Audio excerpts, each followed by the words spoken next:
The first 3 weeks of the eruption here in Hawaii, crazy things would happen in the middle of the night. A new fissure would open up and it would threaten a new neighborhood. Thousands of people were evacuated from their homes. I started the Hawaii Tracker Facebook group to help people understand what's going on and get their questions answered. Hey, how's it going? We're live. This is Fissure 20. We had hundreds of people all throughout the neighborhoods sending in videos, articles, and images. We spend a lot of time making sure the accurate information gets out. This is live. There's still lava moving. They weren't just sharing a story, they were helping their neighbor. If a family was being evacuated, my group would just jump in and help out. So it was huge. They were watching out for each other. Hello everybody, thank you for coming. Thank you for the support from everybody. As we go through this, we're growing closer together as a community. When tragedies like this strike, you really realize how much you need each other.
Aloha everyone, I'm geologist Philip Ong, here with Mr. Dane DuPont of HawaiiTracker.com, bringing you guys another Hawaiian Volcano Tracker update. Kilauea and Mauna Loa today, Thursday, October 20th, 2022.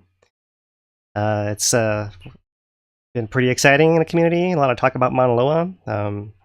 We'll continue our coverage of Mauna Loa. We came live to you guys last week after it happened on Friday, right after our weekly update, and came with Ikaika and kind of did more of a question and answer session. So we'll do a little more science on the flank and some earthquakes today, see what's going on with that.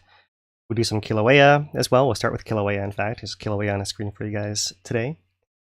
And as usual, we'll take questions. Dane will lead questions in the chat. Let him know if you have any issues with our video or audio. He'll relay that along to me and bust in with some questions as we go along. How are you doing today, Dane? Good. Yeah, just interesting going on with all the talk about Mauna Loa, but we still have another volcano that's actively erupting. You know, Kilauea has been erupting now for over a year, about a year and 3 weeks now. Still some of the best lava viewing, and that's really, you know, something to, if you're out here visiting and, you know, you hear talk about Mauna Loa, it's like Kilauea is right there, easy access, great views. You know, it's almost once in a lifetime type viewing opportunities, right? It's so easily accessible for many people that maybe perhaps couldn't go hiking, right? So right there, definitely want to just plug that up front before we get into everything else. And I know we're going to have a lot of discussion about Mauna Loa again. Yeah, and since we've been going so long, I'll probably try to keep it a little tighter today and not cover what we talked about already, but we'll definitely go through it. The viewing has been great. As Dane said, that lava lake on the screen here has been persistently active that entire time. Not as many ooze-ups this past week, but still good viewing and spattering, glow from the vents and all that. So, shall we get into it, Dane? Shall I talk about it? Let's first do a little... go ahead and get into it. Little summary here. Kilauea, as I just mentioned, the persistent lava lake. There is a nice picture Dane pulled out for us from the webcam, the KW cam, at sunrise. And the long and the short of Kilauea is this graph right here, which is the last month of depth of the lava. And you can see here on the left side of the screen, oh, my screen brush isn't working. That activated here. But on the left side of the bar, you can see this original drop that occurred not quite a month, I guess, actually just over a month ago now, a month and 2 hours ago. It was September 20th. It's October 20th today. So now I can get my screen adjusted. So there's the lava level before, just under 376 meters, and it drops down to just under 366 meters, 10-meter drop. That's 33 feet. And you can see that since then, it's come back up to this level right in here. That's 372. So that's 60% of the way or so, depending exactly how you count it.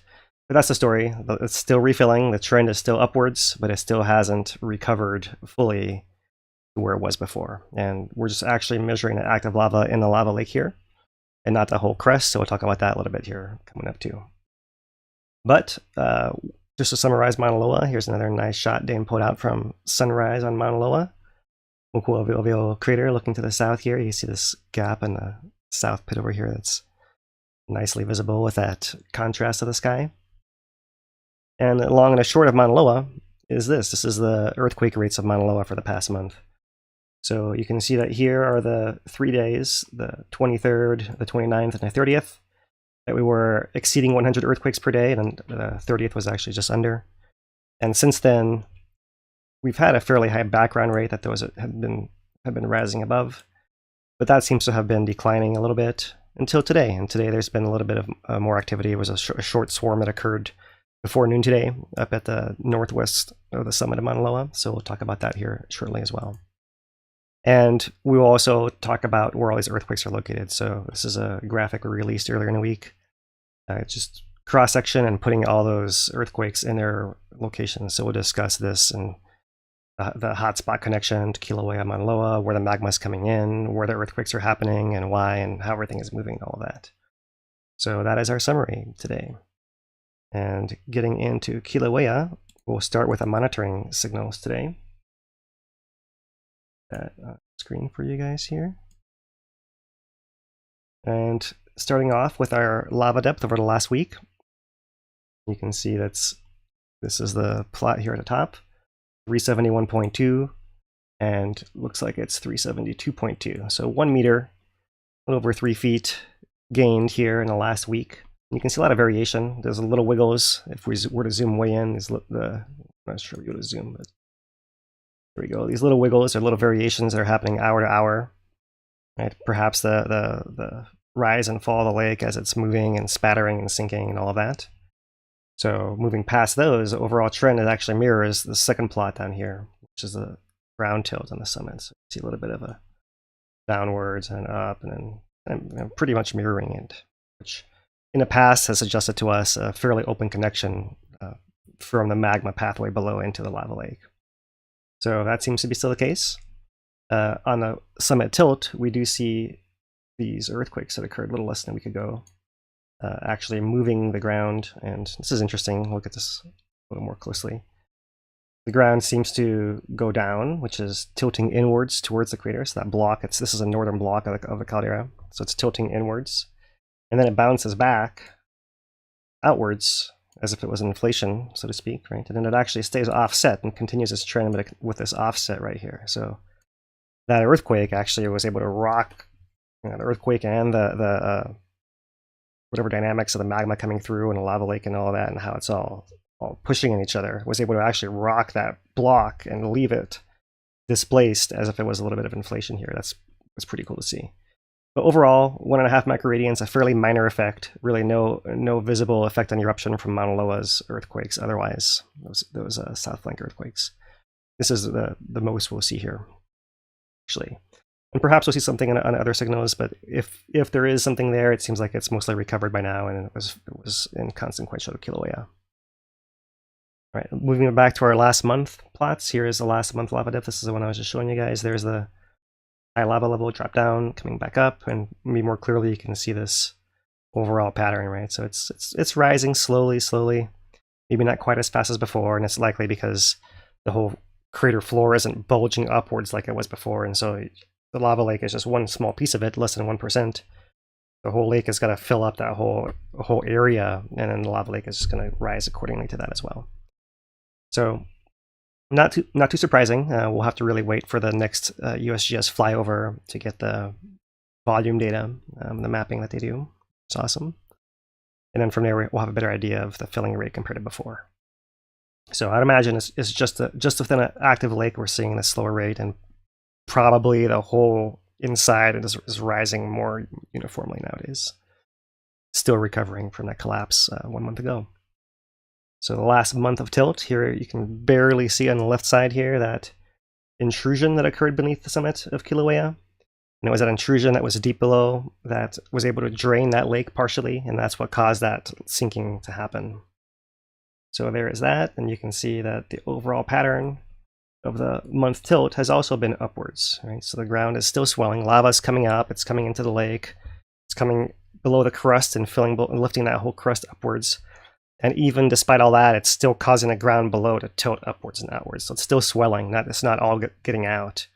It's pushing and filling all those areas underground of that network of cracks. That's the summit magma reservoir.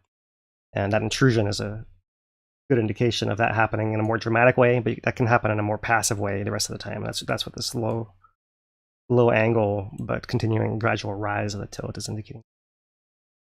And on top of that, you see these deflation-inflation events, right? Deflation, V-shaped ones, deflation, inflation. And that's what, when we're looking on a small scale close up for the last 2 days, that's what we're seeing as well. And this is something we've called the normal background of the volcano. It's thought to be caused by the movement of denser and less dense fluid past each other, like something like where the conduit is a certain geometry, then you have to kind of flush things out and deflate the volcano, and then once all that stuff is out of the way, then the gas-rich hotter stuff can come up and replace it, and so you get this swing back upwards. Just a little review or recap in case some of you guys haven't heard that explanation before. So that's the part of the background, and overall it's still rising. And for gas, which often corresponds to the effusion rate, it's been within this range of 1,000 or 2,000 tons per day. We haven't had a measurement in the last couple of weeks pop up, but there's no reason to suspect anything different is happening based on the webcams, and we still see gas coming out, and nothing really has changed as far as the dynamics in that way. So the overall plot of lava depth from a little over a year ago to now, that rapid rise at the beginning, and slowly shallowing out. You can see that the angle here of rise is not quite as steep as the angle here, and that's natural from the flaring of the crater, right? It gets wider the more it fills it up. And then at the very end here, you see this intrusion signal drop of the lava lake. So that's the summary of Kilauea. Looking at the GPS, let's look at the summit crater first, north to south. Here is that blockage which preceded that intrusion that happened, it seems like about a month beforehand, where the volcano stopped spreading and started almost contracting at the summit. And then here is this little gap is where it popped back up, essentially resumed its previous trend. It seems like you might have a couple other little wiggles happening in here too, that possibly that's what's happening all the time when you see these little wiggles happening through here. And it looked like it might actually be doing something like that in the last week here, where we had a couple of data points drop down. We have our usual caveats about these data points getting refined over time, but the point is moot because in the last couple of days we've had these other 2 points to the right that clearly reestablish the trend, and so it's still normally spreading.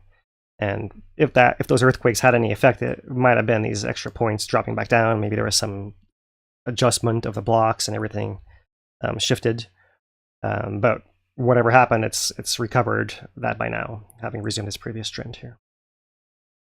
Looking down at the east rift zone, this is a Pu'u plot, north to south, across the rift zone. Some little wiggles here as well, but likewise still trending downwards, so not a whole lot of change there. So this is the Middle East rift zone, and it seems like that Middle East rift zone and below is still not activated by the current magma. It does look like that Upper East rift zone still continues to be activated, maybe going around a bend and maybe not quite as far as Maunaloa, but down to through that region, that upper arm, Upper East rift connector that's open to the summit reservoir and part of the main magma chamber, essentially, the magma reservoir. That's still connected and filling as well. So, right, and when you had that intrusion that was formed a month ago, it probably got pressure from all those areas, and so they all have to refill, and the size of that whole connected system is why it may take a little longer for that whole floor. So that is our Kilauea summary there for the ground signals. As far as earthquakes, we're still at low levels. Here's the last year, so earthquake levels have been pretty constant. Last month, pretty constant. Here's a plot from the last week, and you can see mostly under the crater, so you're actually seeing adjustments showing up in that signal as well, the ground cracking and adjusting, refilling pattern there. So all business as usual. South flank still active, Pāhala still active. We do have some of these interesting deeper earthquakes that we think there's some magma pathway from Pāhala that kind of goes something like that perhaps. So sometimes you see these deep quakes along that pathways, and if we scroll down to the last month here, you'll see there it is in that last week. But yeah, there we go. Down at 40 kilometers, down at 20 kilometers, 10, and all the way up through the stack on that day as well. So yeah, there is the last month. Same pattern in cross section, and there's the time depth plot.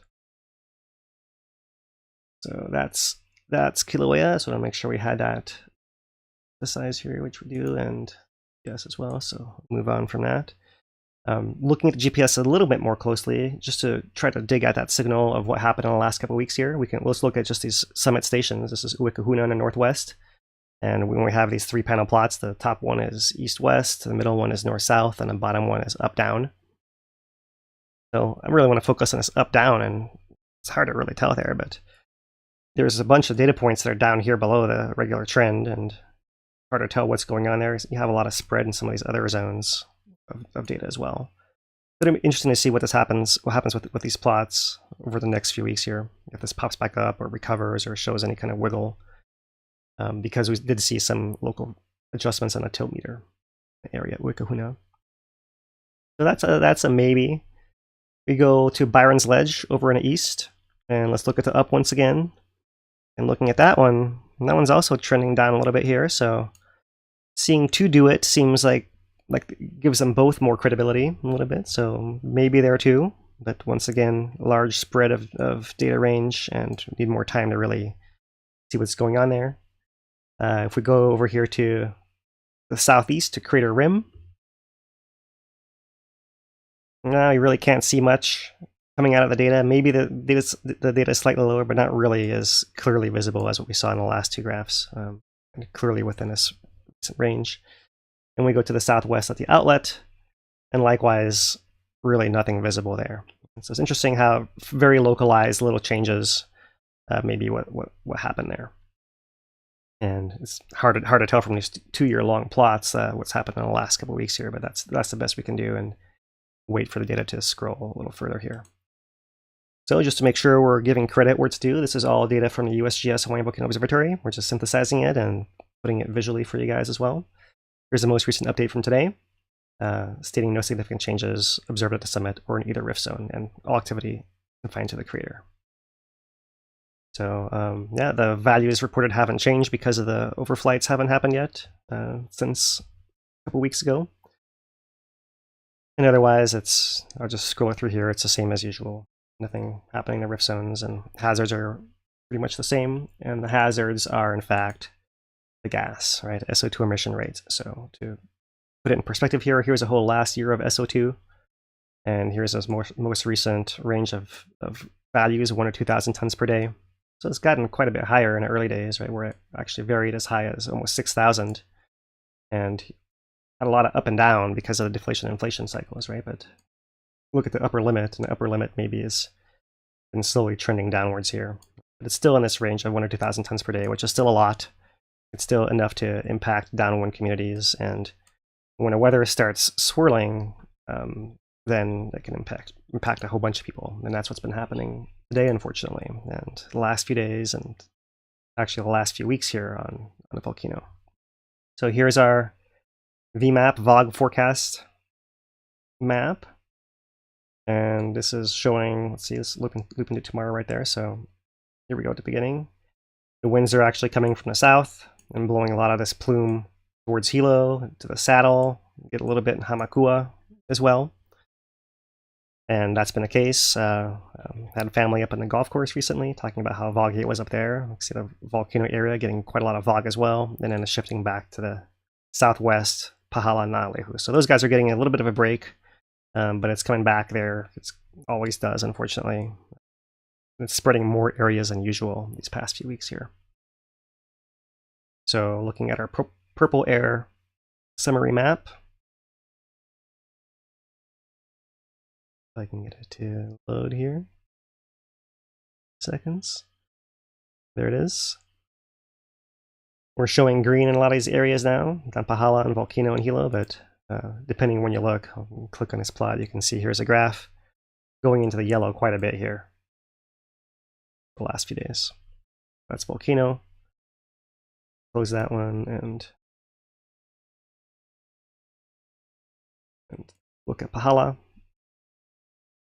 And there's Pāhala, not into the yellow as much, but when it does, concentrated yellow, and there's even a spike into that. That's not quite the highest level, but that next maybe orange level there. So still widespread. I won't click on all the different areas, but as you can tell, it's coming and going all around, and including the national park. So here's the national park map now. Everything's in the green. But if we go to the chart that shows us the history over the past day, you can see that occasionally there's an art center spike of moderate SO2, and scrolling down to the steam vents, a little moderate spike of SO2. Very short lasting, these areas. So but definitely be aware of that, and I'm sure the park has signs out whenever this happens. You can go and check those out as well. So that is the hazard. It's still gas is the main hazard of this eruption. Kilauea is erupting, and lava is contained within the crater, and that actually is making us less worried about it, unlike its neighbor to the north there that we'll talk about shortly. But first, let's just review the visual observations on Kilauea. This is practicing what in Hawaii we call kilo. They're observing what's happening in a volcano and sharing that. So here's a last week from the KW camera. You can see that main active lava lake still circulating, glow from that west vent pond, from the west vent complex, and nothing else around the whole perimeter. No ooze-up flows over the last week, visible day or night there. You see a steaming happening still, and it's likely still filling underneath this whole crater area. It's just not filling it enough where it has to break through that crest and flow above it to be accommodated. So it's all being accommodated by that crest that sagged down, and it's bulging back up, and it has enough give still apparently that doesn't have to crack and leak through. Here's our F1 thermal time lapse of that same area. Get you going here, and similarly West Pond Vent, you can see the southeast pit a little more clearly here. Still connected from the main lake through a little tube, and you can see it overturning, flashing there as it recrests, and nothing anywhere else visible from this angle at least. So fairly uneventful in Kilauea, and we just thought we would catch up here, and then we can move on to Mauna Loa directly. So the S1 camera is a little more interesting. You can see the persistent lake there. There's a West Pond vent, sorry, west vent, and then a west vent pond. I don't know why I always get that one backwards. And you can also see a couple of these other spots that are glowing, and with a lot of these discolorations and gas coming out. So areas where you can have evidence of lava filling the crust below as well, so more easily visible there. So there's one of them right there. And I scroll over here. the east part of this island. There's our central island. And you can see here this gaseous spot glowing quite a bit at night as well. Put it back over here to the main pond and the west pond vents so you can see it.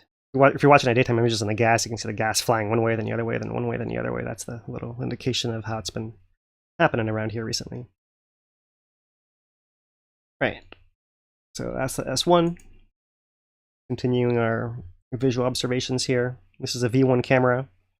So you can see the southeast pit is a little more stagnant, not always moving, but overturning still. So still being fed by a little channel, and otherwise the same as usual. Circulation, same directions, same sinks. Where the lava is going back underneath the crust, and it's been business as usual and very beautiful as usual as well. The lava lake isn't quite as high as it was before, right? So it's maybe a little more hidden on the edges, but you can still see quite a bit of it from the public overlooks of the national park.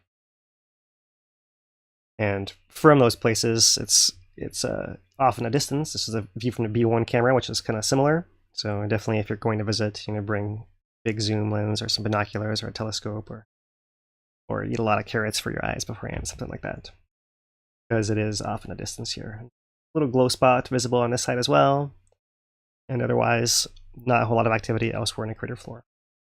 A lot of steam visible in a day, steam and gas coming out, so that's really cool to see. If you're a first-time visitor as well, or even a repeat visitor, things have changed a lot. Keep changing all the time. All right, Dane, so that is Kilauea for us. Do we have any Kilauea questions we want to address before we get into Mauna Loa here? A couple here. We have actually general question that we can put in right here. Two general ones. Dude asks, I think I know how you respond, but do you think it would be appropriate for HVO to have a landslide hazard map and risk assessment? What was the question? HVO? Yeah. So I think the USGS more broadly would probably do that. I'm not sure that HVO is got that in their purview, right? So yes, USGS, but maybe no for HVO is my answer for that, because they're so volcano oriented, right? And yeah, certainly if the county or the state needs some assistance, and their USGS representatives that are the closest by, and they can offer some input, right? But probably there's a dedicated mainland team for that. I would imagine that yeah. And we saw, didn't we see a study last year about the coastal erosion on the northeast cliffs? That was a USGS thing as well. Yeah, I believe so. Try to dig that up. But so yeah, that's the little nuance of it. Yeah, good question. Right. And don't right. Definitely. Isn't there like the incremental process of building those giant maps, right? So like when you look at those overflow lava, all the lava flows on Hawaii Island, that's a work like an aggregation of a ton of different research and mapping efforts throughout the years. Yeah. Yeah. Decades. Yeah. Decades. Yeah. So it's not like something you could just like, all right, we're going to do this next year. It'll be done. That's like, unless you have everything already in place, you got a lot of work to do. And the other thing, while we're on it, I mean, a lot of areas can use INSAR to map landslide hazards, right? Because you can see a little subtle shifts in the ground ahead of the major event. But we know what the challenges of INSAR are here on Hawaii Island, and that's the atmosphere with all the moisture in it and low cloud. I mean, it was just, not the clouds themselves don't matter as much. It's just the amount of moisture in the air, the atmosphere, and the drastic topography also doesn't help, right? So I still would like to someday see some effort put into that. Yeah, honestly, even if it's, I know we have a lot of ways to go on INSAR still, but we'll get there. And at that point, I hopefully will have a system in place to monitor landslides more real time like that. And it really should be available everywhere, I think. Got a question here on the magnitude 5 and deep Pāhala. Do we want to save that, or go ahead and take it now? Let's save it, because I'm going to talk all about that. All right. So that means we'd be going into Mauna Loa next, yeah? Yeah, if we're ready for that. All right. You want to go ahead and introduce? We have something to announce. We have a new sponsor. Yeah. Really excited to bring these guys on. Where did I bring the window? We have iCare Hawaii as our new sponsor, and the team over there, we really appreciate them. They want to basically sponsor the Mauna Loa segment because they, got eyes on Mauna Loa, and they're trying to again sponsor growing awareness of the volcanoes in our community. And it's great to be, have them a part of it. They've been longtime fans and supporters of the channel, so we appreciate them jumping on and coming with us officially. And we'll be following up with them more and being able to, tell you a little bit more about them, going and meeting everybody. Really appreciate them jumping on with us. And yeah, they'll be with us for a little while, and they'll be supporting our Mauna Loa coverage. Yeah, mahalo, you guys. Mahalo nui. Yeah, Peter and I were joking that he's already got 2 customers between the 2 of us here that need some eye care. So it must be all this computer watching we do. Yeah, it's not good for the eyes, really. I'm kind of scared to see how bad my eyes really are, because it's been a while since I had an official, assessment. Well, mahalo, you guys. Once again, go easy on us. All right. Yeah. All right. With that, I think we're gonna. Oh, go ahead. Do we have one more thank you, or no? We're gonna wait to see that. Yeah, we do have a couple more thank yous here. Might as well knock these out right now. We have Chris Kiki with a $50 super chat. Appreciation for all you gentlemen do to keep us informed and updated. Appreciate the continued support there. And we have a $20 super chat coming from Skagit Ed. Says, thanks for all the hard work you guys do. Appreciate the support there. Also want to throw out our thanks to the County of Hawaii, the VIVI grant, as helping to ensure that this type of content continues through when there's activity, when there's no activity. We're going to be continuing to be able to provide you updates on a regular basis, in text, in video, in live streams. So we really appreciate the County of Hawaii for supporting this effort. All right. Hawaii. Mauna Loa time, huh? Yeah, Mauna Loa time. All right. So here is Mauna Loa, brought to you by iCare Hawaii. Let's put on the Mauna Loa report tag on here, and let's let Dane do his thing, and I'll show you guys the last week time lapse from the summit of Mauna Loa here, day and night. See, pretty quiet up there. You see the space flying by and clouds flying by, sun coming by. Not as much moon this week. I see a couple star flashes. Planet on this webcam, but pretty quiet on Mauna Loa. Beautiful as always up there. Start with that and move here to the USGS most recent statements. Here is the one from this morning. No significant changes. Oh wait, that is Kilauea. I gotta scroll down here. Let's say the similar thing. Here we go. Mauna Loa volcano. Mauna Loa is not erupting, and there are no signs of an imminent eruption at this time. However, Mauna Loa continues to be in a state of heightened unrest, as indicated by increased earthquake activity and inflation of the summit. So this is basically the same text that we've been seeing in the last few days and last week as well. What's a little bit different in the last 24 hours, 46 earthquakes. It's a little bit down, still happening. This is the number for yesterday. And the same areas that have happened hosting those earthquakes before. So they're still saying GPS is showing inflation rates, and tilt meters are still not showing significant deformation over the last week. And likewise, no SO2, no heat, no CO2, none of that stuff there.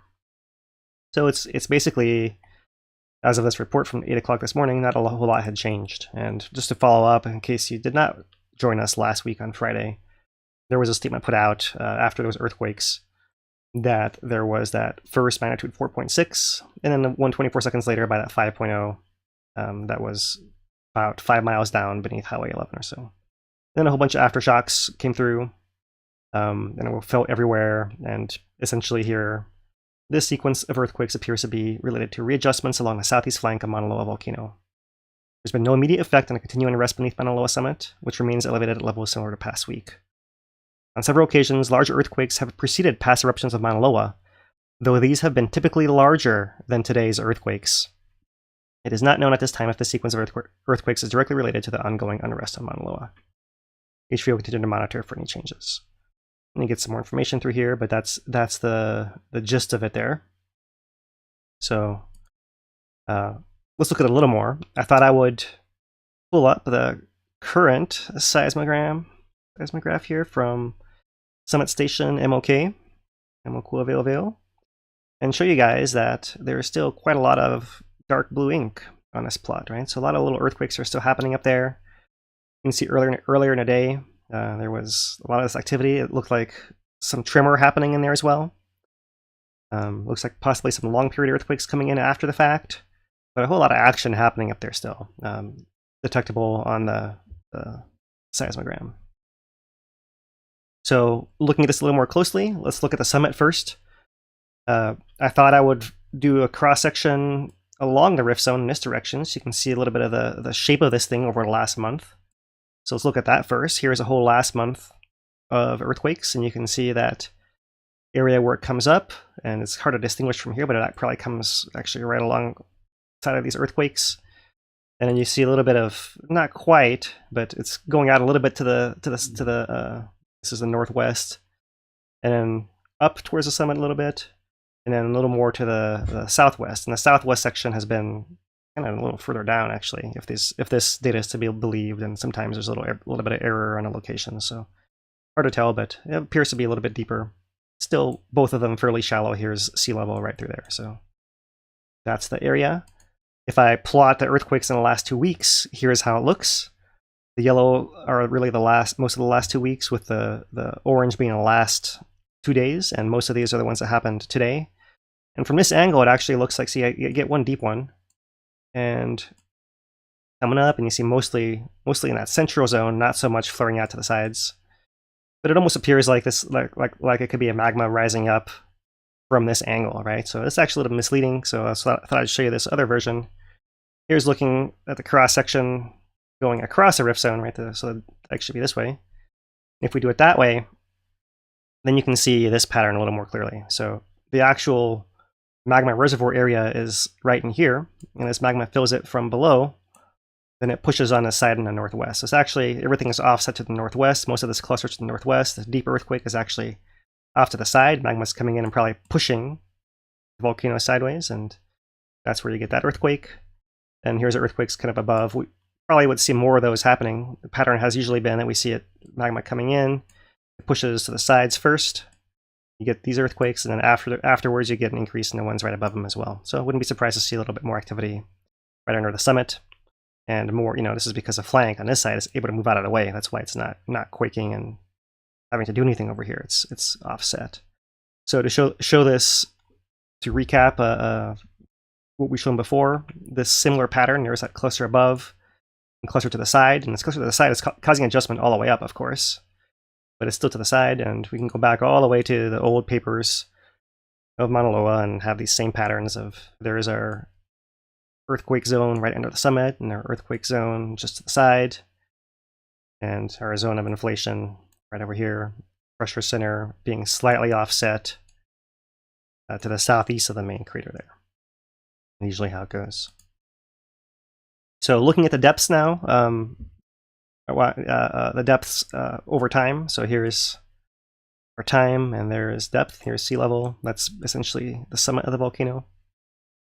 You can see that in the past few weeks here. Here's our other swarm. We had that similar activation that went all the way up from the bottom, and it's been a while, a long gap here, but that's a similar thing we had just happened today, coming all the way up. Much shorter lived, apparently. It seemed like it was over by noon. I've been looking for more earthquakes in the area since, and don't seem to have been popped up. It's a little bit more gap on this plot over here by now. Interesting, right? This is that summit area right above that magma reservoir. This is the area off to the side. So you see those two zones activating a little bit different, and you can see how that side area activates as well when the magma is coming in.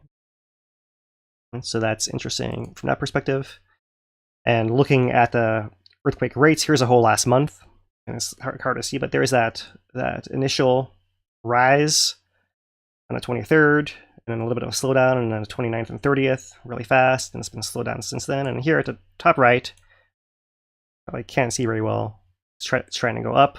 So here's a zoomed in version of that, just for the last 2 weeks. And you can see how today it really came up, and it seems like it's probably going to go like this now because it seems to have, oh, you can't even see that off the screen there.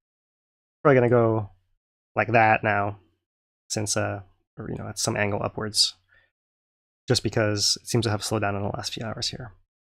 But interesting to note that that's a little bit more current than what we normally check out, which is this earthquake rate plot for the last month.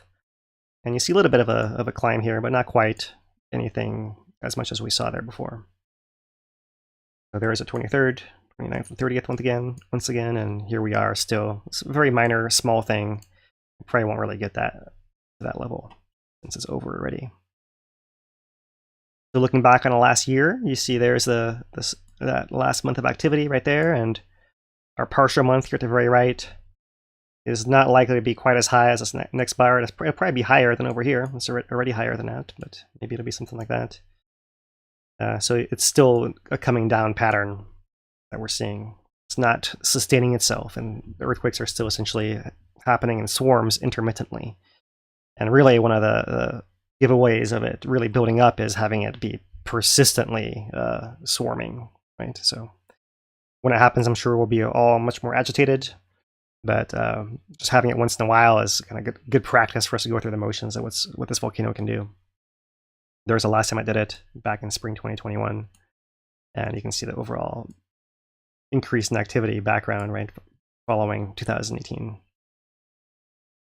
So here, this plot actually shows all the little earthquakes within the last week. So the recent ones are over here in the northwest. This one's got them colored by depth. So red is shallow and orange is intermediate. So you see there's a little bit more shallow earthquakes in this zone than normal. Often it's all orange in here. But you do often see orange in this area right in this deep southwest rift. And all the shallow stuff coming across the caldera floor. So still a decent amount happening. But for comparison, let me scroll it down to the last month. Here's the last month. And there is a last week. So still happening, but at greatly reduced rates still. It's still elevated, certainly, but it's not as seriously swarming as it was 3 weeks ago or so. So that is the earthquakes there. Looking at the tilt is a little challenging because we have that earthquake jolted our tilt meter up and down so far that's rescaling, so it's not very useful. Some little wiggle is visible in there, but we always saw little wiggles happening on those diurnal cycles. So it's not so obvious what's going on there, and nothing quite convincing. Looking at the last month, if you look at the blue line, maybe it's hard for me to zoom in and keep it all on the screen here, but it starts down here below 0, and it ends up here slightly above 0. So you can see a little bit of a very, very slow rise over the last month, and a little bit quicker in this little section right through here, right? So it's kind of a little slower, then it rapidly during that earthquake swarm rose, and then since then it's maybe a little bit up. Hard to tell on this scale, but not very significant if so. So we'll just wait until that is more useful. Looking at the GPS across the summit, and remember this is that smaller summit area, and often an inflation source can be a little bit outside, so it's only getting part of the signal here. But it still caught that spreading, rapid spreading prior to that earthquake swarm. That's happening here. And it looks like it's still spreading, albeit at a slightly lower rate, right? That's what the pattern is most easily visible right there. Maybe it's starting to go down, but once again, because of the scatter data that you often see through here, and the fact that it's at the right end of the graph where we often see corrections made, we'll have to wait and see what the effect actually is there. But because the flank moved, it wouldn't be shocking to see the summit actually sagging a little bit, because you're essentially relieving pressure from the side of the volcano. So we'll get into that here next, the whole distribution of earthquakes. But first, let's just zoom in on the actual live map. So still earthquakes happening in Pāhala. There's the most recent one, very deep, Pāhala over in a direction of Oihi. That one actually, I haven't had one of those in a while. Off by itself. We've talked about Kilauea. There's a summit and south flank. Here's our Pāhala clusters, mixed in with a few of these shallow ones that are happening. It's hard to tell exactly from this angle, so we'll do a little better than that coming up. But you have some essentially Hileia south flank earthquakes happening over here, and that's because the summit's kind of pushing this way. And you're also getting a few, not as many, not as big, earthquakes in the Kauiki area, so also pushing this way. Right? So that's the kind of direction the south flank is trying to spread out over there. I zoom it way in on the summit. You can see the orange ones are the ones in the last day, and they're mostly over here in the northwest area, not under the summit directly yet. So that's the map view of what we're talking about, and you may see more summit earthquakes in the next few days. Okay, so let's look at this cross section here and talk my way through it. Right? So I, as usual, just went to the USGS site and plotted a cross section of the earthquakes, and I tried to catch all the ones from Mauna Loa summit all the way through the deep Pāhala zone and these ones that happened shallower in Pāhala in the last week, and try to keep Kilauea out of it as much as possible because it's just a little more complicated if we start pulling in that system as well. That was the approach, and here is a plot that I was able to pull from that. So you're looking at depth here, and it's compressed, but this is distance between point A and point B. Look up here on this map, you can see point A labeled right there, and point B is labeled right down in here.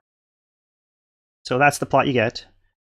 And I just took that and, to the right scale, put it on this wonderful National Park Service graphic created at Hawaii Volcanoes National Park on our webpage that shows the magma systems of Kilauea and Mauna Loa as this network of filled cracks. And see kind of what that looks like. There's one of those underneath Mauna Loa too, but we got covered by the earthquakes when I put them superimposed on here. So superimposing the earthquakes on this area, and the way that the color worked out is that the whites are mostly the first 2 weeks of that swarm.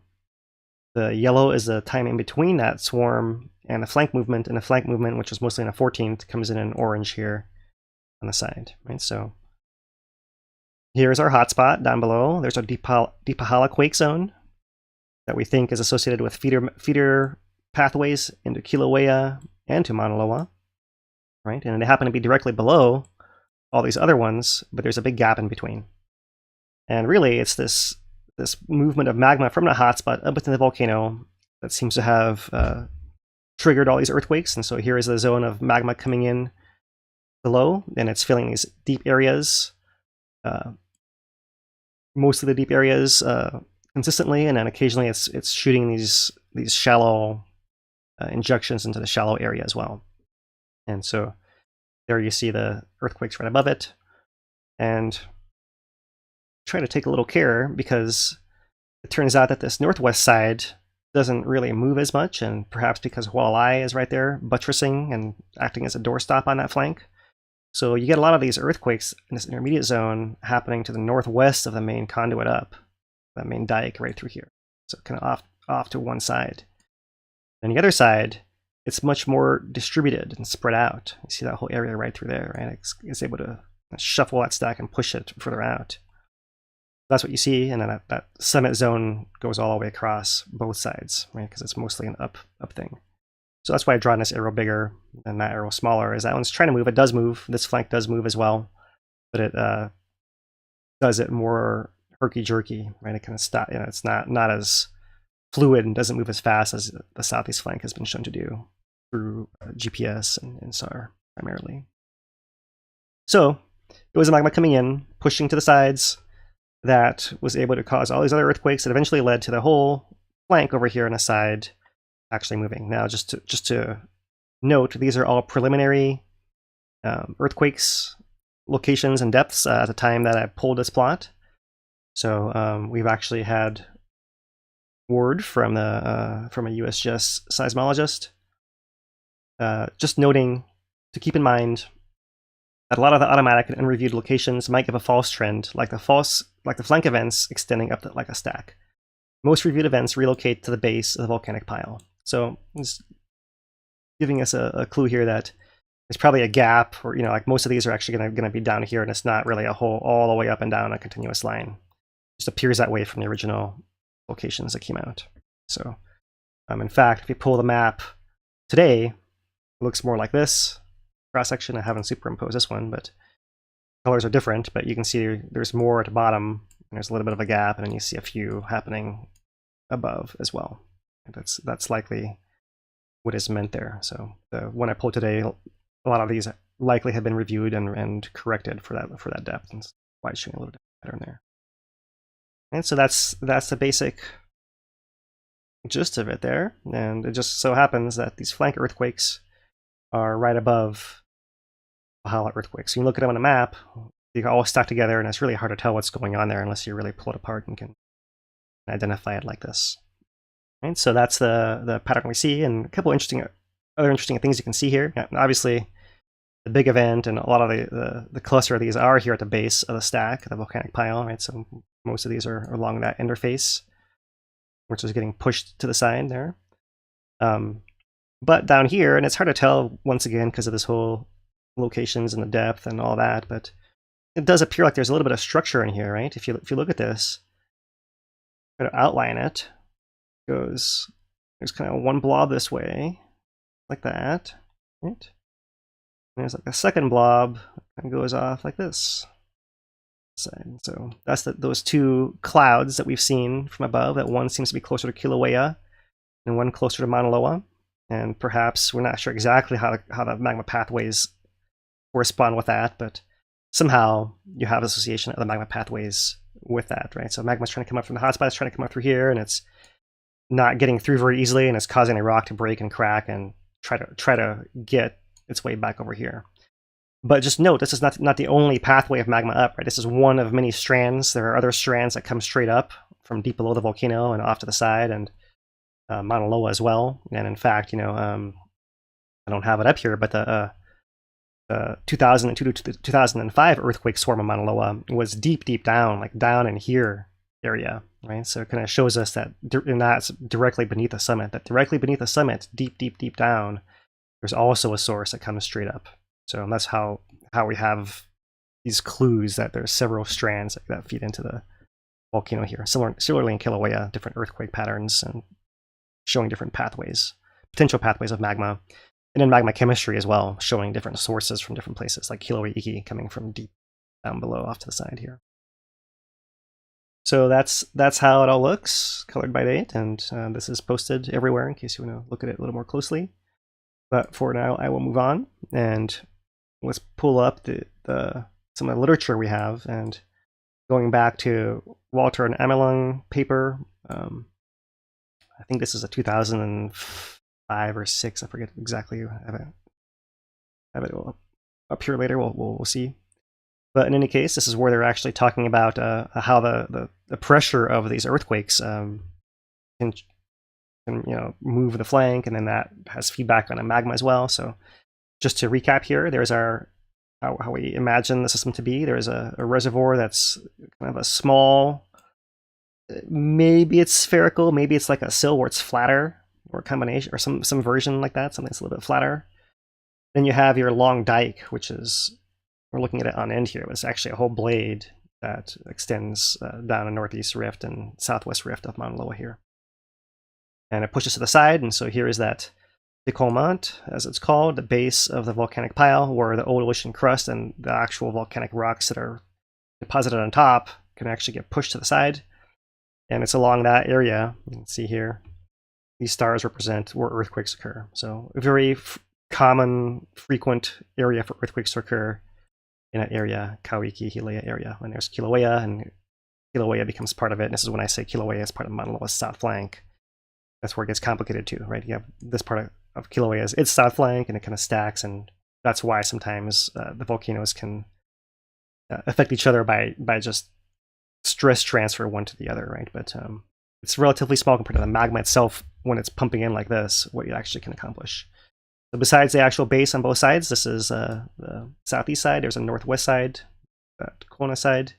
You also have a little bit of shuffling, little strike slip fault there in between Kilauea and Mauna Loa, that allows them to slide past each other too. So you get a little bit of these shallower dispersed earthquakes in that zone right through there as well, right? So if you look at this, I mean, we don't have any earthquakes happening right now on a Kona side, but if you imagine the earthquakes plotted these stars here and these stars over here on this side, and I only put up to Kilauea, is actually quite similar to what we see here.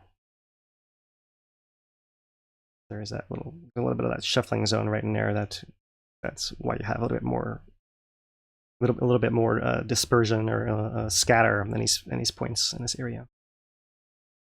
All right, so we actually are able to model the forces, and when there's magma coming into the dike in the center, it's putting out extra stress. That's what the red is the most extra stress, and then the blue is the least extra stress. So it's relieving stress kind of up in the shallow regions a little bit, but imposing more stress on the faults on the sides. So there's a Kona side and there's a Kauiki and Hilea.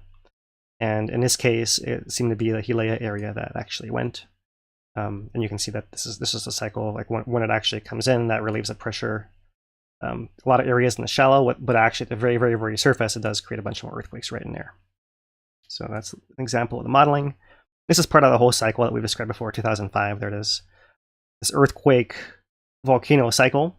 So let's look at A first, right up here. The earthquake occurs on one of these flanks, and notice that the relative movement is the volcano moving outwards and the crust below snapping back towards the center of the volcano.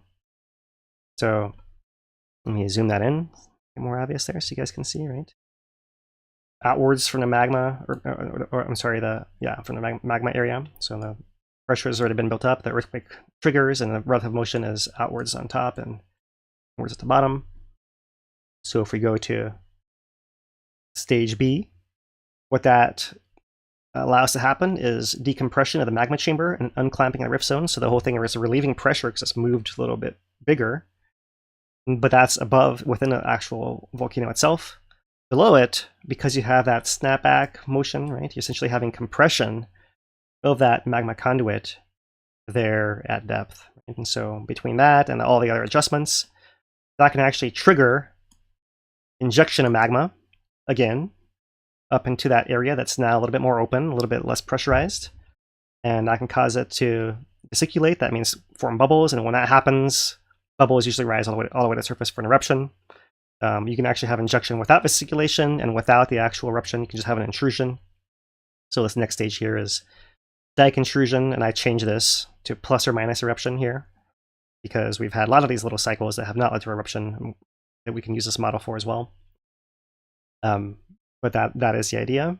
And once you have magma coming in and causing intrusion and embedding itself in the shallow system of the volcano, then it builds more pressure back on the faults on the side, which then leads them to then have more earthquakes. So you have this whole cycle of the flank moving and then the summit refilling, and a flank moving, the summit refilling, over and over and over again. And that is given away by the earthquakes that occur on the flanks, and then above the magma coming into the summit when the magma is coming in these areas like this. So that's kind of the model that we're working with. It's the best one we got. And just to remind everyone, this cycle here is movement of that south flank for the last 20 years or so, right? Showing it's moved 4 meters, 16 feet out of the way. And here is the magma influx in millions of cubic meters, 200 million cubic meters coming in within the last 20 years here, at least, that have filled that area that's been moved by the south flank. So this has been going on already. It just hasn't done it with quite as big an earthquake on the flank as we've seen recently, right? So we'll come to that next. But just looking at which areas have activated, now I have that whole cross-section all the way with all the earthquakes against time here. This is the last month, and this is depth. So this little zone right up in here, that's our summit earthquakes. This zone right in here, that's our northwest of the summit earthquakes. This right in here is our flank earthquakes. And you can see that the flank earthquakes were lacking mostly, right? This one is not quite clear, it's kind of one off, but here's our flank sequence right there. And you can see that in the orange, that was also reactivated today. So we still have a little bit of action on the flank. There's still a gap, and then we have action in the northwest quadrant, and a little bit in the shallow summit as well, right? And actually, a lot of the shallow stuff is in that northwest quadrant, the whole thing of it. And independently, still with a big gap in between, there is the Pāhala earthquakes that have had a little bit of variation, but really fairly constant throughout the whole period. Not as much variation as we see in this shallower part of the volcano there. So this is a similar kind of plot, but going back the whole last year.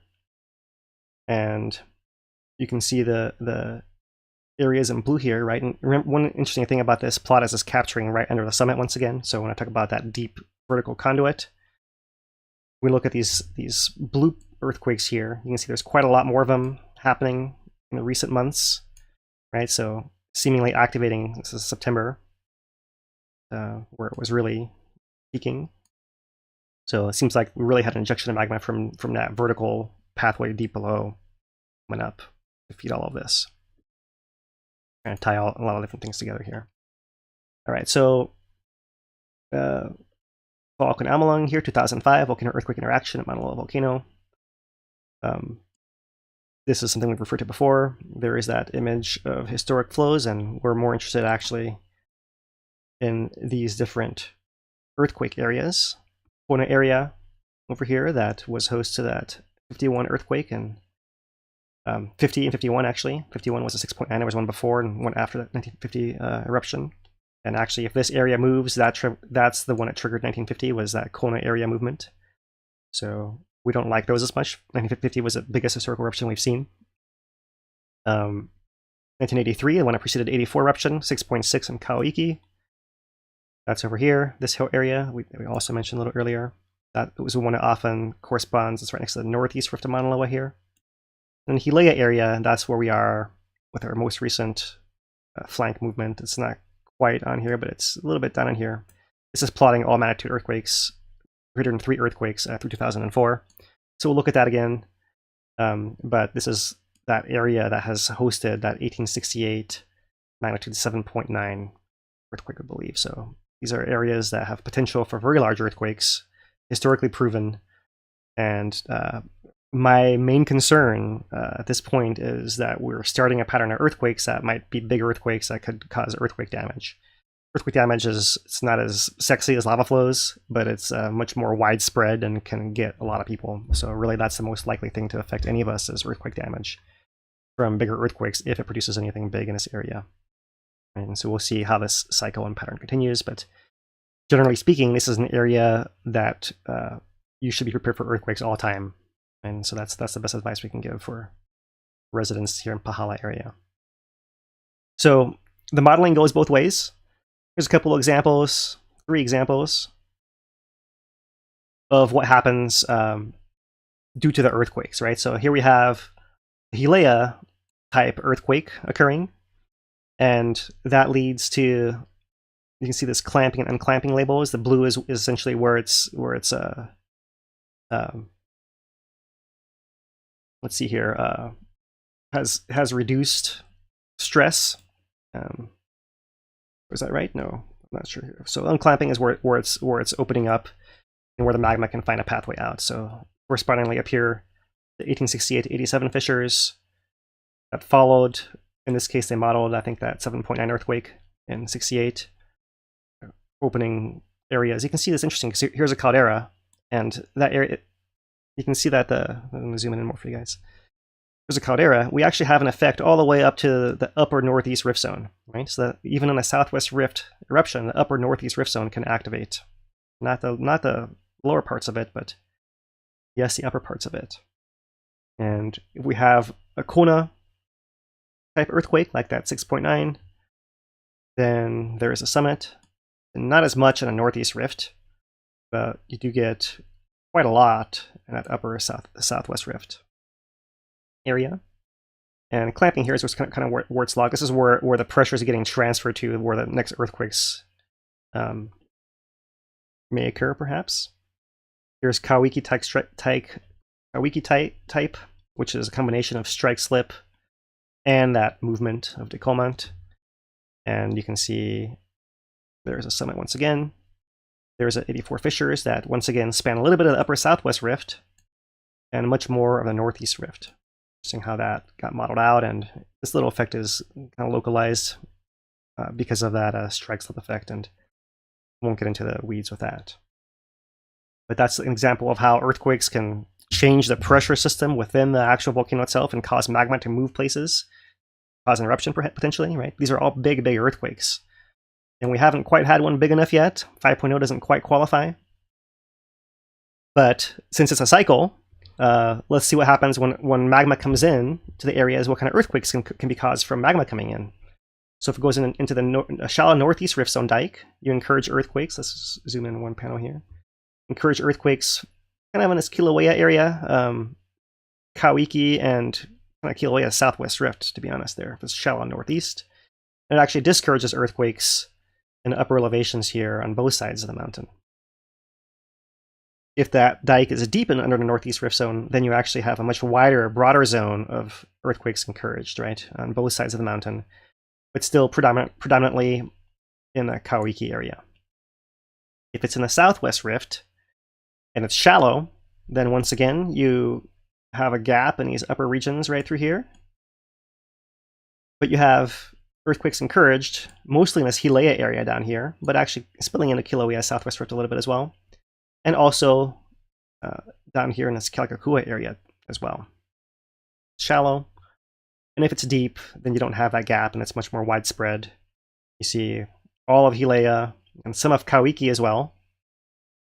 And all the way to the northwest as well, earthquakes being encouraged. Right? So since we suspect the southwest rift, we have some combination probably. And it seems to me that maybe the deep is where I would lean, seeing as we see earthquakes over here in Kawiki in this zone as well, and that really is not as evident through here.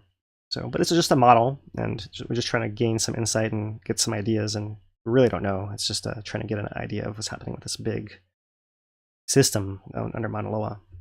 So if it just comes in straight under the summit into that shallow chamber, you can see some more of a radial pattern, and more right around the summit. These are the summit earthquakes that we're talking about that occur summit and off to the side, and not really the flank, right? And this is not the flank. So this is how we can differentiate, not only intuitively but also through the modeling of how the pressure transfers through there.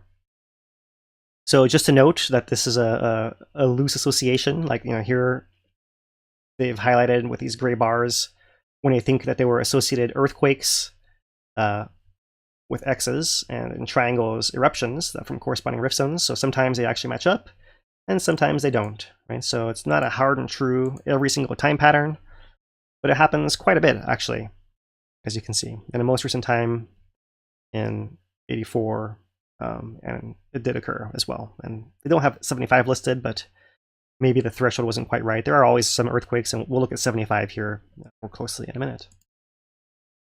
And the reason we'll look at 75 is because if you look at the history of Mauna Loa's eruptions, here is as far back as we know. We only have information back to 1832, kind of. There's one report, but no lava found from that eruption. But still, because there's no information, we might suspect that there was actually a fairly long gap here. So let's consider, give it the benefit of the doubt, and say here's a longish gap, and we're not sure exactly how long it is, but a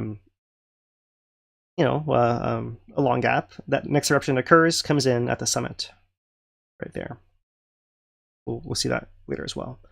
But actually, we have a whole period of very frequent activity, including persistent lava lake at the summit, almost through a whole era in here. And really, 1950 was that last major eruption out of the Southwest Rift. And following that, there was 25 years of repose on the mountain before that eruption in 75.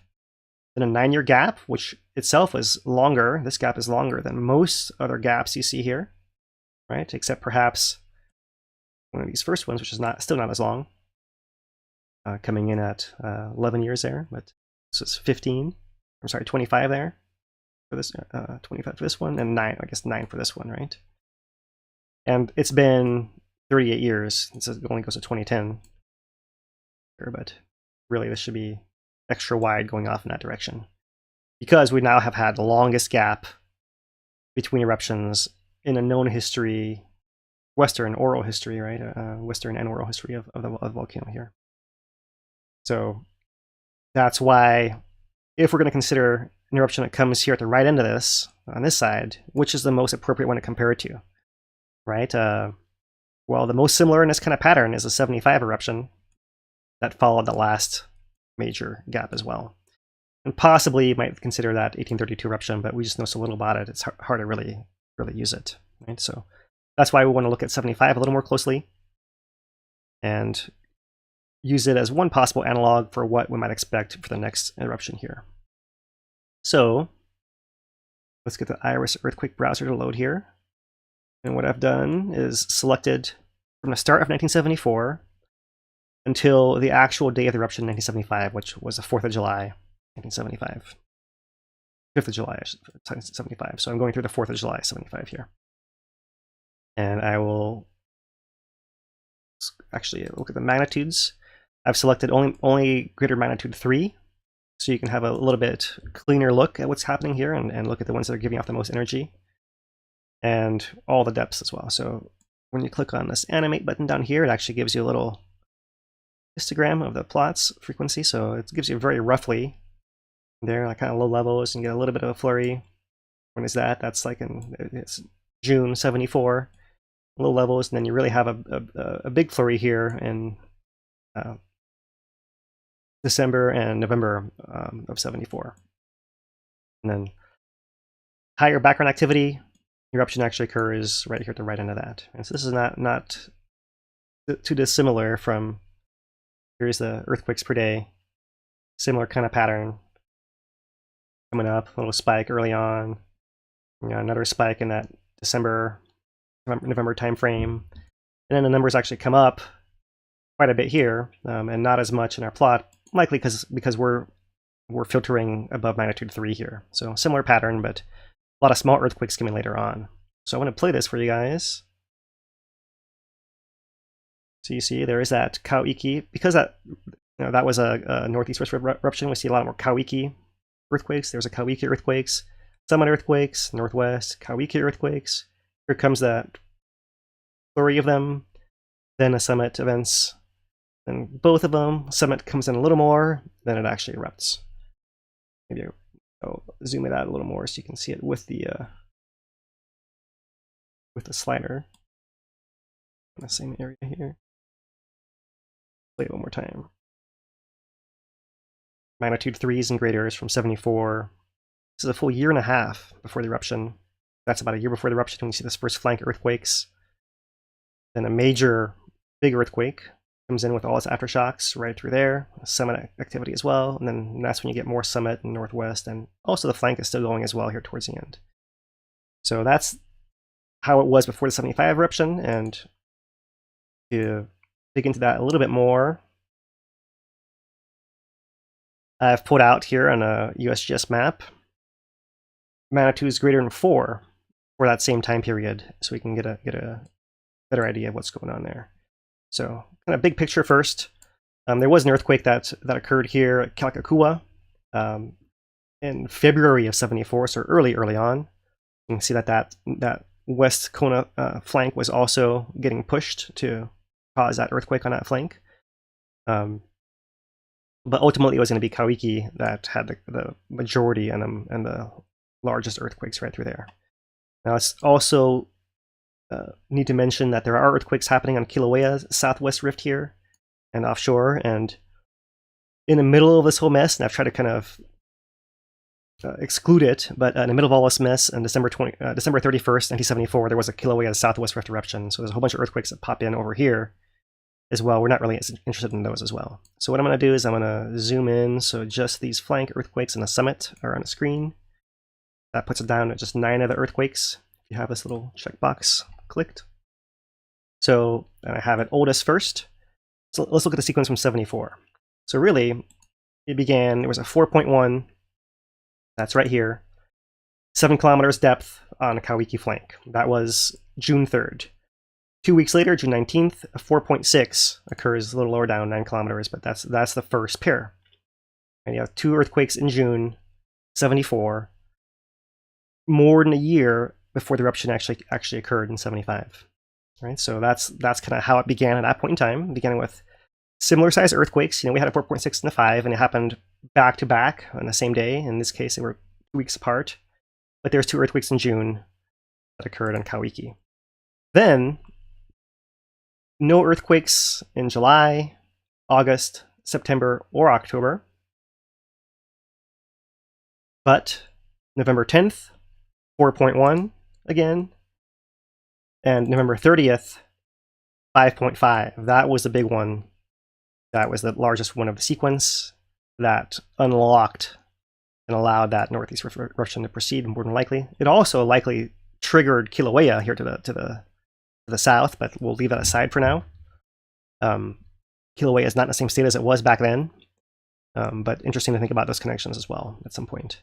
In any case, 5.5 was a big one. That was in essentially beginning of December. So from that point in time, it was another 8 months before the eruption actually occurred at Mauna Loa summit. You had a 4.2 in December. Oh, zoom in too far. I did. 4.2 in December on December 8th. That was right there. You have a 4.6 right under the crater on December 15th. And then this is still a full 6 months before the eruption, 7 months before the eruption. Or is it 8? Another one in December, 4.5, coming in on a flank again. So one day, then 4.6, next day, 4.5 on the flank. And this is all happening after that 5.5, 2 weeks earlier. You get another 4.0 on the 16th. On the 21st, you get a 4.2. And I think that's it until it actually breaks open. So if this is an analog and we just saw essentially the first movement of the flank, we might have, if this was 74, it would still be a full year before anything happened at the summit, right? And we should obviously be vigilant and prepared, but it's useful to look at history at what happened before. And so it could be that long, possibly. Here is a different set of earthquakes I pulled for you guys. I went down just to this area where these most recent 2 occurred, 5.0 and 4.6. And I just went back all the way as far back as I could in time in this catalog to see what's happened here in the past as well. Once again, we have Kilauea Southwest Rift coming in a little bit here, so I'm going to zoom in a little to just strain this to just 9 earthquakes up here. So going back in time, there's our 5.0 and 4.6, both in the same day, 24 seconds apart. The previous earthquake in this area was a 4.5 in 2001 at 10 kilometers depth right there. So it's been a while, right? This is why it's we could consider this to be that first set off in a sequence, because it's been 21 years since the last earthquake in the area. But there have been earthquakes in the year 2001. There was a 4.5, 1999, 5.6 at 9 kilometers depth right over here, right? 93, 4.8 at 9 kilometers depth. In 1988, there's a 5.4 over here at 9 kilometers depth, all very similar depths. Going a little bit further back, there's a 4.6 at 10K, in 83, in 82, another 5.6 right in there, 12 kilometers down. Right, so if you'll note, all these are earthquakes that occurred. I mean, I guess you can the 82, 83 earthquakes, these ones in here, were Kilauea earthquakes that accompanied all the buildup in Mauna Loa to the 84 eruption, right? But really, let's go to the ones since 84. There's a 5.4, there's a 4.8, there's a 5.6, there's a 4.5, there's a 4.6. Well, that's the most recent one, so that's it. But we've had all these earthquakes in this area without any eruption on a mountain that entire time, right? So now we have the earthquakes, and we have the summit deformation, and we have the summit earthquakes, and we have this whole pattern. So maybe it's a little bit different, but just to show that you can certainly have earthquakes in this area without setting off that summit eruption as well. So that's just a little bit more what to expect. We'll have to really wait to see what the volcano does next. And just kind of wrap it up here, the extent of the 75 flow on Mauna Loa, here is the length of the rift, actually about 6 miles long, right? 3 miles each way from the summit, northeast rift and southwest rift. And this is considered all to be fully a summit eruption. And that's typical for the vents to be above this 3660 elevation contour right in there. So like all that's considered summit, and we're open anywhere near its summit, even if it's on either rift. See, it filled most of the summit caldera flowed into the north pit, flowed into the south pit, filled up Lua Hole, and started to go short distances down both ways from the upper southwest rift, and also went a little bit further from the northeast rift, right? And you'll note that the longest flow came pretty close to this Mauna Loa Observatory road up here in the north. Right, so this is why we say that if there's anyone at risk from a summit eruption in Mauna Loa, it's most likely Mauna Loa Observatory. And Pu'u training area is up over there as well. If you had something that happened to flow off, perhaps in this direction, it could head off in that manner. So that was a 19-hour eruption. It was just a day that occurred. And the volcano went quiet for 9 years. So here is stepping back once again. Summit eruptions in this top panel, northeast rift, southwest rift, and radial vents here. Right? So of all the eruptions that occurred in Mauna Loa, most occur at the summit. And once again, there's your 3660 value. You do have a decent number in a northeast rift and in a southwest rift, right? But you can see that the one that occurred furthest back in time, following the longest gap possibly, was a summit eruption. The one that followed this other gap in 1950, also a summit eruption. Right? And most of the time, after you have a rift eruption or series of them, you go back to the summit before going back to the other rift. It's pretty rare that you go northeast rift straight to southwest rift. This is the only example right there. 1881 to 87, that's the only two that are in line without a summit eruption in between them. That's the one that's missing right there. Otherwise, you expect it to go back to the summit first, and then later to move into a rift, whether it's a southwest rift or the northeast rift, and we prepare for it to be a southwest rift since that's the most exposure we have. But in the case of 75, after the eruption was over, after that 1 day of lava coming out, there were another 2 weeks of earthquakes. And those earthquakes migrated down the northeast rift to right under Pu'u. There it is right there. And this ended up being the initial outbreak site of the 84 eruption. So when that next rift eruption came, it wasn't a surprise where it was coming from, where it was focusing on, which rift it was going to, because the end of the summit eruption itself gave us that clue by showing us where the magma had already moved, following immediately at the end of that eruption. Once it built back up, that was the weakest spot in 84, and that's where it flowed out of from there. So if we're lucky, we'll have a similar pattern. If it's going to come out the southwest rift, we'll be lucky if we can see a similar pattern like that as well from the next summit eruption. There actually were predictions made because of that pattern was so strong and it was so trusted by the USGS geologists. There was a prediction that by the end of 1978, there would be a flank eruption on a northeast rift. And here is northeast rift eruptions, summit events, and then gaps, flank eruptions. So just showing the different pattern of them, of how long it's been. And they said, well, based on this pattern, really, usually at most, you have about 36 months till you have some kind of flank eruption. So they actually predicted by the end of 78 to have a flank eruption. It turns out that this number ended up going all the way over 100 months. It was way, way, way off the chart here. And they were completely right about the location and a manner of eruption, but they were off by the timing of it, right?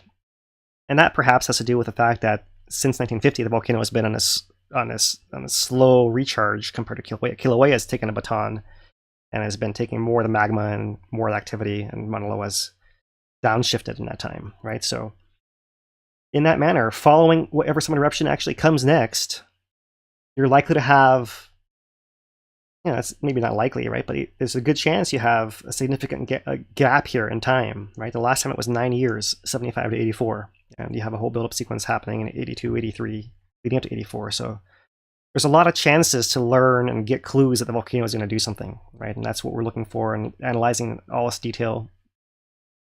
And here is one last depth time plot, and this is years in the bottom here. So this is a 75 eruption coming right through here.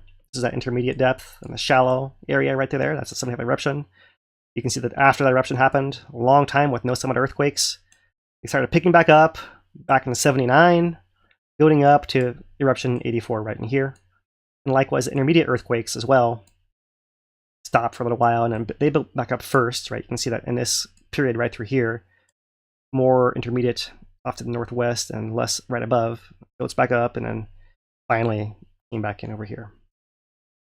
All right, so there you go. That's that overall pattern lasting those 9 years right there. So we'll have to wait and see exactly what happens. But as far as what to expect, if we're giving Vegas odds, right, that's the best chance of all the options that exist here. However, just to wrap up, to last thing to say, as always, we do advocate preparedness at all times, and that's why when we're looking at areas of Mauna Loa, we worry most about this South Kona area, where lava flows from this region can reach populated areas in hours, right? 3 hours, 14, 18, 24, 4 days, 28 hours, steep slopes, short distances from the rift zone, and high rates of effusion all combine to make this the most dangerous area. So even though it can go other places as well, when we work in preparedness, especially in the early phases, we want to focus on areas most exposed to this. And that's why we focus on Southwest and talk about that more often, because if it goes over here to the north, then you usually have days to weeks. So you have a little bit more time. You don't have to run for your life. You have time to prepare, even though days to weeks probably not even enough if you have lava coming in your direction, right? On the other side of the island, towards Hilo, eruptions here will reach populated areas in weeks to months, so you have a lot more time to prepare. So you can prepare on a slightly delayed schedule, right? So most urgent, in case something random were to happen, unprecedented, breaking the patterns that we don't have a historic example for, you want to be prepared. And of these areas, it's especially down here in Ocean View, you actually overlap the rift zone a little bit, and you have the shortest of all these different response times, even though any eruption from the Southwest Rift could affect the whole area, and really the whole island, because it could cut off this Circle Island Road, and that would affect all the transport around everywhere. So it's because of that we advocate preparedness. And along those lines, we just want to mention our only community announcement for this week, and that is that this Saturday at Ocean View Community Center, there is a status update community discussion led by Talmadge Magno, Civil Defense Administrator, and Ken Han, Scientist in Charge from HVO. And this is 1 to 3 p.m., Ocean View Community Center. We are going to try to stream this. However, the connection may not support it, and if that is the case, we will try to record it and post it after the fact. In any case, this is essentially catching all those guys up to a lot of what we've been sharing with you guys here.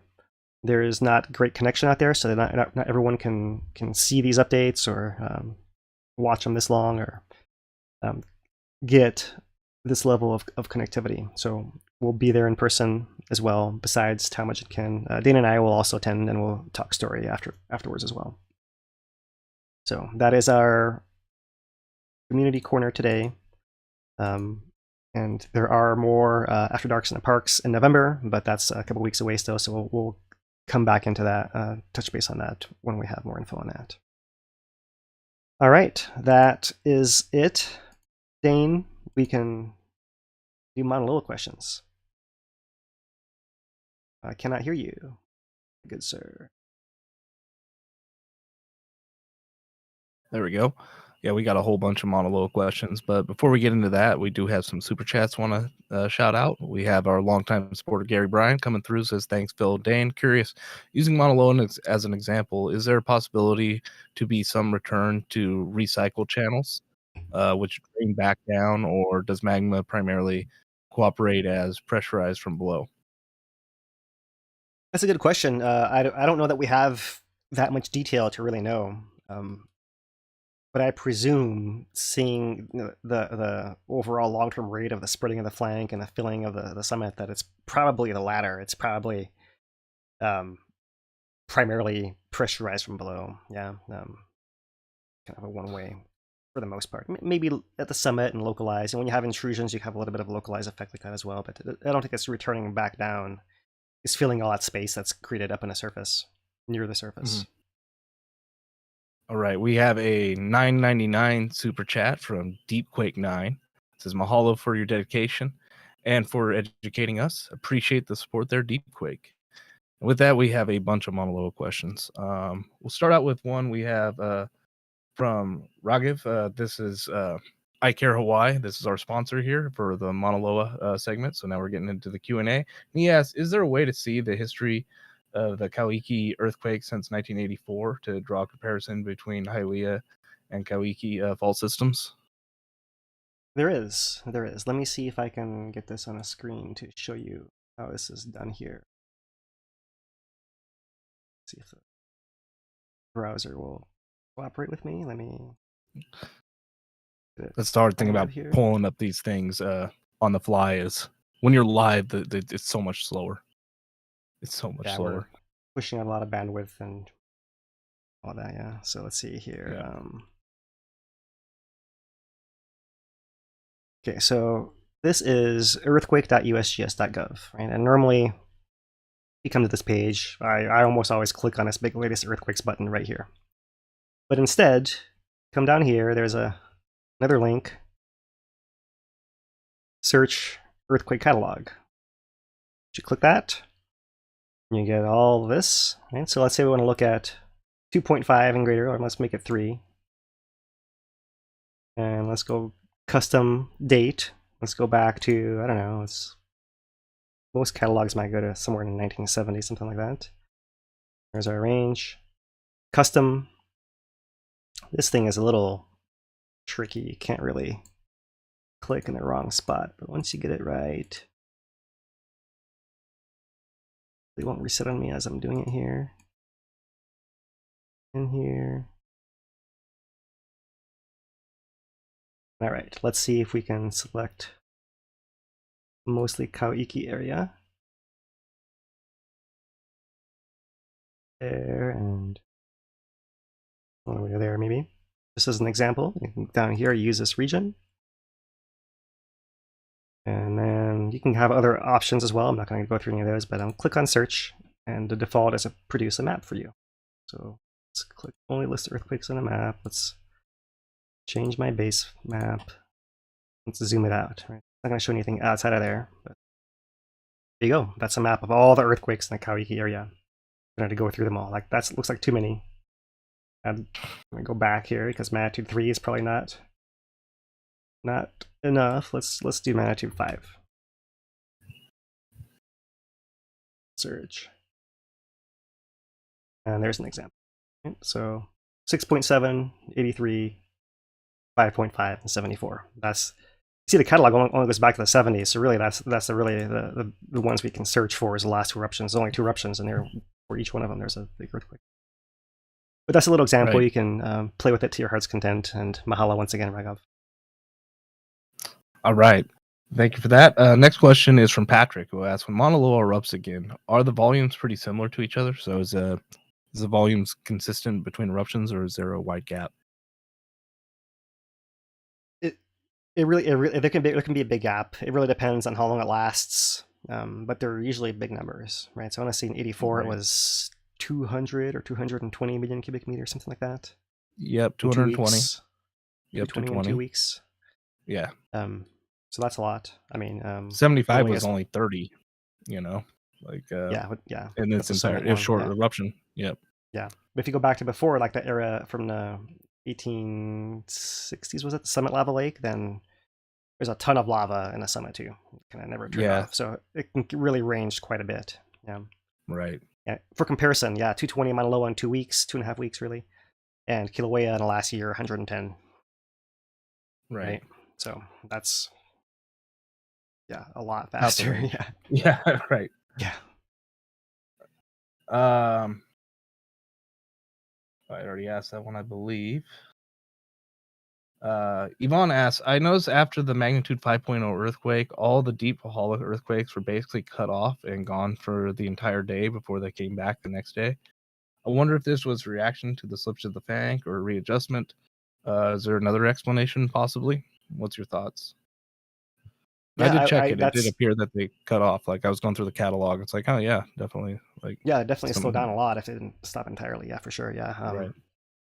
Yeah, I would agree with that, Yvonne. Yeah, good observation. That's the simplest explanation, right? Is that because it was directly above the Pāhala zone, that maybe it was able to temporarily relieve a little of that pressure, that upward pressure that exists down below, right? Like, so when that flank slipped, with that pressure in place as it was slipping, was able to relieve it a little bit as well, right? And since it's not just one earthquake, but a whole swarm of them happening, a whole series over there, gives you plenty of chance to do the adjustment and the shuffling. So that would be what I'd lean towards as well. I think that's a good guess. All right. Yeah.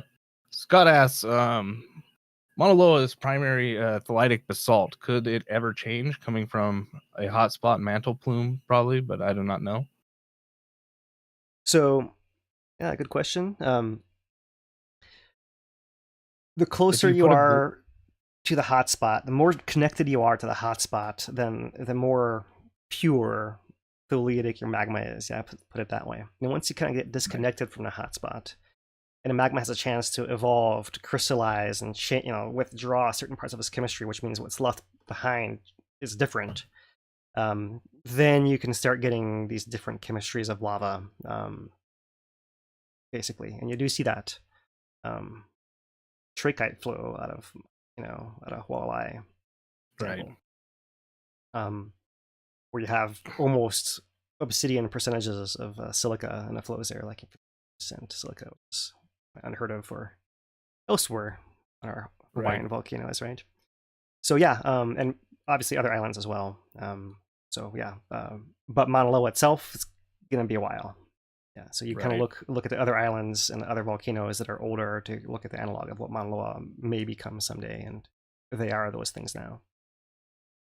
Then we just to throw out there like the other little caveats, just thinking of the things I know of, where you get the different variations from basalt. So one would be if we had like a glacier on top of Mauna Loa, right? Try and recreate the Hawaiiite type lava situation. Another would be just lava stored in the rift or in some pocket that then erupts at the beginning of an eruption. So it has that different signature. Technically it's a small amount, but yeah, kind of fudging it, but trying to fudge it to get there. But so I mean, no, you touch on something there, right? So yeah, the term thallitic is kind of a broad term that encompasses a lot of different little chemistries. But what you reminded me of is that there are some deep southwest rift Mauna Loa samples dredged that have those different chemistries that we think came from deep rift. Right, it's one of the few examples of deep rift lava that we talk about. What's happening with a deep rift, and we've never seen lava from a deep rift in Kilauea, but Mauna Loa, we do have a couple of examples dredged offshore there. So that's interesting. That there are kind of on a further, like it's erupting underwater probably. That's how far from the summit it is, and how infrequently it gets recharged to allow it to evolve in that manner. Similarly to Kilauea, right? Kilauea, we saw Fissure 17 in 2018 eruption. Right, it actually had an andesitic composition. Because it was that distal part of the East Rift stored for longer, had a chance to evolve, and when it erupted, it was that boom exploding because it was able to store gas more easily, and it had to pressurize more. And when it did, it blasted it out of there like 1,000 feet in the air. All right. Next question is from Dude, who asks, as Mauna Loa magma chamber pushes on the southwest slope, what are possible issues with the Helena slump? And I'm going to add on there and or south flank of Kilauea. Yeah, so it's interesting. So let's see if we can get a good map. Let's just look at this. Let's look at this one just for the response times here. So the way that the dike is oriented is like this, right? So the directions it pushes are this way and that way, which is kind of west or northwest and southeast, really, right? It's not really pushing southwest as much. Maybe if you think about it all the way over here, consider this, but it's not really doing that too much. You see how the rift is a little more disconnected through here, and it's a little funkier, right? So Helena slump, that's another tricky thing, because the Helena fault system traverses, by some descriptions, the Hiilina fault system is the entire south flank of Kilauea, whole thing, right? If you go looking more careful publications, the Hiilina slump is just this piece that's over here. That's kind of the shallower section above the Tacoma. It's like its own little sliver that's kind of separate. And there's a whole bunch of stuff that's underwater in this area over here. So really, I always object to this Hiilina slump as a thing that's likely to go and cause catastrophic landslide because it's just not the right place. That is a true thing, but I think of that being in the Alika area on a west flank right over here. So when a west flank goes and it's pushing west, here is where you can have those big landslides and destabilization, right? And especially if you have a big earthquake occurring. And right now we're seeing this thing essentially stopped, but if it's stopped, it means that if it actually does go, it could go in a big quake and it could be a sudden jolt and you could have landslides and you could have that kind of thing happening, right? That's where I'd worry about it, would be over here in this area as well, right? Not so much Hiilina. So it's a completely valid thought. I just think it's the wrong area that we're identifying for it to happen. And that's just because of the popularity of Hiilina slump online as being a subject of different commentators, yeah. All right, this next two questions kind of go together. First one I'll go with from Mark. Does Mauna Loa have rift zones like Kilauea with the East Rift Zone? Or does Mauna Loa tend to have eruptions at the summit? Yes, both. Let's look at the map since it's up still. There is summit areas where a lot of eruptions happen, about half of them. But also, Southwest Rift is this whole purple area all the way down through here, all the way to there. And Northeast Rift goes over here. Now the Northeast Rift, you see, has got a little stubby end to it. There, that's kind of only unusual thing about Mauna Loa as far as its rift zones is that. And that's because this is Mauna Kea, and this is Kilauea. And Kilauea is trying to spread. Right, Mauna Loa is big. So this area gets kind of pinched in between. And it seems like you have some vents, these little black dots right here, some vents identified that occur further down, but mostly, for the most part, they stay up here where it's not quite so pinched. They stay in the upper part, why they often give you more time to get all the way into populated areas. So yes, that's the basic layout of the rift zones of Mauna Loa. And the next follow-up question to that is, how do those rift zones form? That's from David. That's another good question. Right. That's a whole can of worms. Right. But essentially, on a sphere, if you punch a hole through, it wants to rip at a 120-degree angle in three directions like that. Kind of what we call a triple junction in geology. That's like the nature of how a sphere wants to burst, right? If it's getting punched. When you look at areas of the tectonic plates of the Earth, you do have these underwater ocean ridges that meet in triple junctions like that, right? That's kind of one example of how they want to be. That's a natural state of things. When a volcano comes up, it's likewise trying to establish a similar kind of pattern, but it's not doing that on a blank slate, right? So here we have Mauna Loa, and you can see it's got two rift zones, and it's kind of at 120 degrees there and there, and where a third one would go, there's another volcano there. So often this is what happens, is you have that third leg not developing as fully if something else is in the way, right? So that's the case for Mauna Loa, right? It does have these radial event eruptions in this whole quadrant where that rift zone would be, but not an actual rift zone itself. So that's interesting. Kilauea is southwest rift there and southeast rift there, so kind of 120 degrees. It's missing a north one, right? Interesting to think about what it could want to be deep down underneath there, but we really haven't seen much expression of that in any way whatsoever.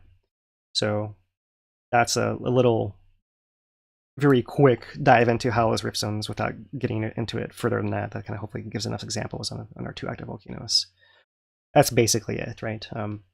They can move as magma is pushing up, and like Kilauea's East Rift actually originally was more like this, but because Mauna Kea and Mauna Loa is to the north, it can't spread equally in both directions, so that rift zone is started off there and it's kind of swung further and further towards the ocean, where now it's got this big curve in it like this. So they develop over time, and that gives you some variations. You can see Mauna Loa's Southwest Rift has also got this curve as well, right? So you have these other variations occurring because of that. I'll leave it at that without getting too lost any further in that. Yeah, Very right. I think we chipping down on the questions pretty good here. If anybody has any more, get them into the chat. We'll try and round them out here. We have one more from David. Is it possible that Mauna Loa is pulling away from the hotspot to such a degree that the feed is weakening? That's going to happen at some point. We don't see signs of it weakening right now. We've seen magma coming into the volcano for over 20 years, and the pathway. Let's see if I can pull up that plot again. I'll just throw out my idea right there while you're doing that. The thing that immediately jumps out to me is it would be incredibly hard to see the forest through the trees on that type of thing. It'd be much easier to look back after the events had happened, maybe even a couple 100 years back, and then be able to definitively say, it was moving during this period. When it's happening currently, it's really hard to say anything. Even 200 years is maybe not long enough. Right. To 2,000, 20,000, yeah, whatever. Maybe with 20 you're getting there. Maybe, yeah. But that's about how long. That's the challenge there, right? So, but I've tried to kind of capture this. Like the hotspot is a broad area, thought to be a kind of a broad area, and the center of it might be more over here now, south of Mauna Loa. But there are pathways from deep right underneath Mauna Loa straight up. We've covered that a little bit today, right? So maybe this is not directly over the center, but there are still pathways for it to get up from the hotspot, and you also have other pathways possibly getting deflected, right? Now that the plate is moving the volcano away, so it could be that as time goes on, you have more and more of this deflected pathway dominating, and eventually it gets cut off. But really, you have a whole area of coherent crust that's riding over the hotspot, and so like a lot of these roots can get carried along with the volcano, and until this part below gets severed, you can still have magma in here that can still get mobilized and come up. And so that's why you often have these later eruptions after the volcano is officially gone extinct, right? You can have a rejuvenation phase, and not just from this, but other hotspot complications that are not considered here on other volcanoes as well. All right. Is that it? Well, I believe. Yeah, I think that's it. I mean, I think we got most of them. Everyone I'm seeing, we've kind of already addressed or I answered in chat. So yeah, Sounds if good. we didn't get your question, go ahead and add it in comments later, and we'll try and answer it in the comments section. We do these live streams every Thursday, 5 p.m. Hawaiian Standard Time. So make sure to join in with us. Unless something happens, big earthquake, Mauna Loa erupts, then we'll go live, and cover that. If that was to happen. But if it doesn't, we will be back next Thursday, 5 p.m. And we will try and get you the live stream from the event on Saturday in Ocean View with Civil Defense and the USGS to get a little more information out there. So, yep, till next time.